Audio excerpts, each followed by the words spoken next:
Alright guys, making a rose. So first of all, let me show you how I make the petals. For the rose, you're going to start with a teardrop and you're going to pinch it outwards. And if you need to, you can even kind of push it in a little bit to create that really almost a heart shape. Now, if you want to add some veins to your rose, what you're going to do is you're going to take a paintbrush and you're going to wet it ever so slightly. I even blotted like on a towel afterwards. And you're going to brush your petal, and that does two things. First of all, it thins it out, which is nice for a flower petal. And secondly, it adds a little bit of texture. They also sell like these silicone things you can imprint your petals on, but you don't need them. You can just do this. And now you have a petal. Now, as you can see, I have a whole bunch of them, and some are a little smaller, some are a little bigger, and then you have the really big ones. So let's put a flower together. So I'm going to start with yet another teardrop shape. And I'm going to start attaching small petals to it. When I first attach the first couple of petals, I'm going to bend them inwards towards the teardrop. And what that does is it creates that tight, center that the rose is opening up from. Now, a rose typically has about 20 to 40 petals. I am being skimpy here and I'm going with 20. You see how I push them inside? So the next couple are going to be, maybe slightly less bent towards the middle, but still pretty tight. You're going to maintain that radial symmetry. Okay, now we're gonna start letting them stay upright. Just for a couple of them.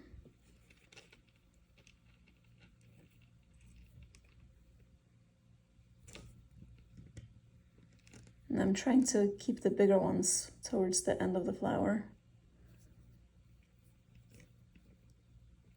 But I'm not letting them, come out quite yet. So the next thing is we're gonna start adding them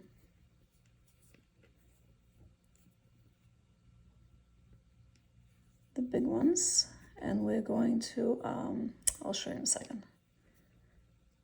We're gonna actually bend them outwards. And you can see how tedious it is. I mean, this is, I think I made 21 petals. If you make 40, it's a lot of petals. But that's why roses are hard to make. So right now it still doesn't have that classical rose look quite yet.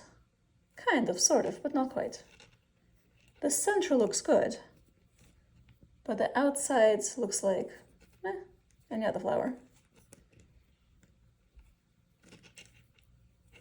All right, you ready? Here we go. And don't worry if you mess up a couple of petals, because no flower is perfect. All right, now that it looks like this, now I'm going to wet my brush and I'm going to start bending the petals outwards.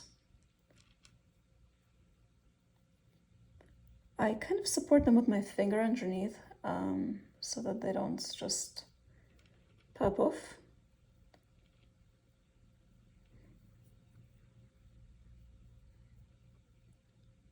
See how it's outwards and down.